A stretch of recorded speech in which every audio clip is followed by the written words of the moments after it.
한나의 기도를 보면서 우리가 한번 고민해 보는 게 이거죠. 주님은 왜 한나의 태를 닫으셨을까라는 거예요.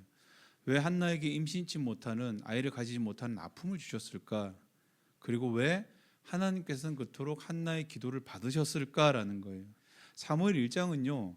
한나를 설명하면서 동시에 누구도 설명하느냐? 브닌나라는 여인도 함께 소개하고 있습니다. 설명하고 있습니다.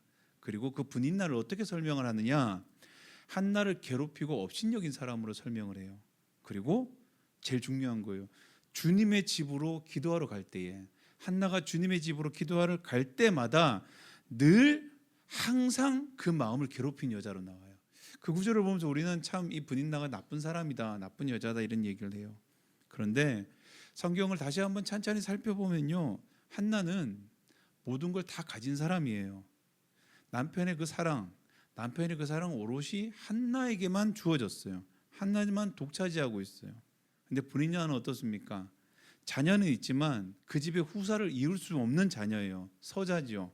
그리고 어떻게 해도 어떤 방법을 써도 남편의 사랑은 그녀에게는 허락되지 않았어요. 사랑받기 위해 언제나 노력은 했지만 그 사랑은 한나에게만 허락된 것처럼 보였어요. 그럼에도 한나가 그 자기의 모자란 게 딱 하나 있어요.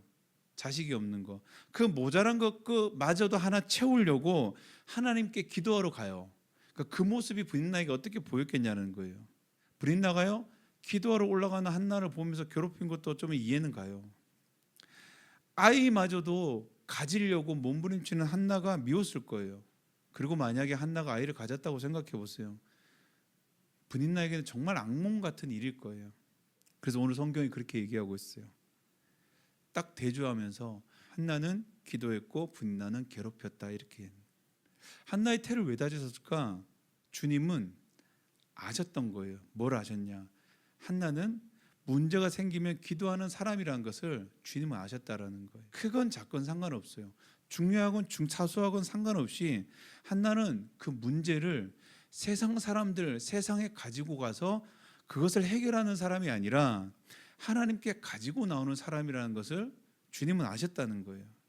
이 상황에서 진짜 기도가 필요한 사람은요, 브린나예요. 브린나는 최선을 다해봤잖아요. 사람이 할 수 있는 최선을 다했음에도 불구하고 그것은 자기의 꿈과 소망이 이루어지지 않아요.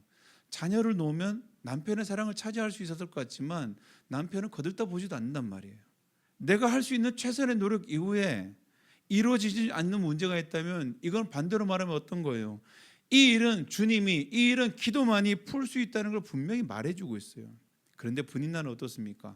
기도하는 방법 빼고 다른 방법을 쓰는 거예요.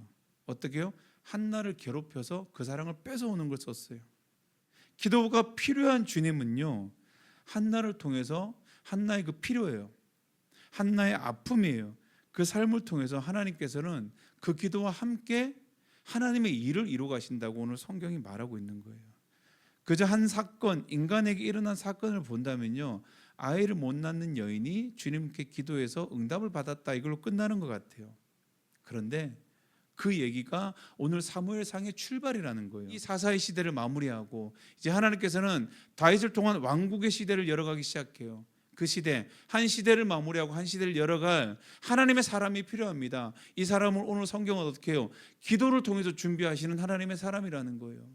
사무엘을 통해서 이 시대 가운데 하나님의 사람을 내기 위해서 주님께서는 한 여인의 아픔과 필요를 통한 기도, 그 기도를 통해서 사무엘을 내셨다고 얘기하고 있는 거예요. 혼돈의 시대를 정리하고 이제 하나님이 왕이 되시는, 통치하시는 왕국의 시대를 열어가는 그 출발을 오늘 주님께서는 한나라는 이름 없는 한 여인의 아픔과 그 필요를 통해서 주님께서는 그 일을 이루어 가십니다. 한나가 아니고서는 이 시대가 일어날 수 없는 것이라고 오늘 성경은 사무엘상을 출발해요. 몰랐어요. 아무도 몰랐어요. 한나의 기도가 우리로 말하잖아요, 나라와 민족을 위한 기도인 것을 아무도 몰랐다는 거예요. 이스라엘 한 민족을 위한 기도인 걸 몰랐다는 거예요. 내가 내 아이 하나 가지게 해주십시오라는 기도가 그 민족을 살리는 기도인 것을 그 당시에 있는 모든 사람들이 다 기억하지 못한 아주 작고 사소한 기도였다라는 거예요. 우리 그런 얘기 많이 해요. 큰 사명, 작은 사명, 큰 기도, 작은 기도, 큰 사람, 작은 사람 얘기 많이 합니다. 그런데 오늘 주님이 그렇게 얘기하는 거예요. 크고 작음을 떠나서 오늘 이 시간 주님께서 우리의 일상 가운데 하나님이 일하시는 것의 출발은 뭐냐?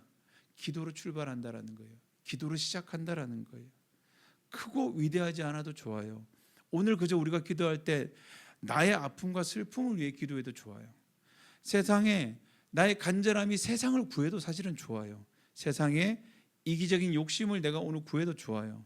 제일 중요한 것은 기도하는 사람, 기도하는 일, 기도에 헌신된 귀한 걸음이 이 시대에 가장 필요하다고 이야기하는 거예요. 맞아요. 이 기도는 하나님이 기뻐하는 기도, 저 기도는 하나님이 기뻐하는 기도, 이 기도를 해야 됩니다, 저 기도를 해야 됩니다. 예, 맞아요. 틀린 말이 아니에요. 그런데 문제는 기도하십니까? 라는 거예요. 기도하지 않는 사람들에게는 하나님이 합한 기도, 좋은 기도, 올바른 기도는 아무 소용이 없어요. 때로는 어리석은 기도일 수 있고요. 때로는 그저 우리의 감정을 토로하는 기도일 수 있어요. 어떤 기도도 좋아요. 기도하는 사람과 기도하지 않는 사람을 주님께서는 바라보세요. 그리고 기도하는 사람을 통해서 그에게 오늘 주십니다. 기도할 수 있는 기도의 제목을 주십니다. 때로는 내 아픔과 필요와 간절함과 내 상황과 환경에 다치고 막히는 일들이 있을 수 있습니다. 그런데 오늘 주님께서는 그 일을 주님이 우리의 삶을 열어감과 동시에 우리 인생 가운데, 우리의 시대 가운데 오늘 이 시간 주님께서 일하기를 소망하십니다. 이 밤에요, 주님 앞에 함께 좀 기도하며 나갑시다. 한 가지를 기억합시다. 주님이 채우시는 것을 바라봅시다. 주님이 우리 안에 채워주시는 것. 그래서 한나가 마지막에 돌아갈 때에 그의 마음이 평안했더라. 주님으로 채웠더라. 엘리의 어떠한 이야기에도 상처받지 않고 주님의 것으로 채워갔더라. 그녀가 계속해서 주님의 전에 올라와 기도했을 때에 간절한 간구 앞에 여종의 처지를 기억하시고 주님께서 내 기도를 들어달라 기도함이지만 더 중요했던 것은 주님이 그 마음에 채웠던 것들, 주님이 그 마음 가운데 부으셨던 것들을 잊지 않고 오늘도 이 밤에 그것들을 우리가 고백하고 나가는 복된 시간 되기를 간절히 축원합니다. 기도하겠습니다.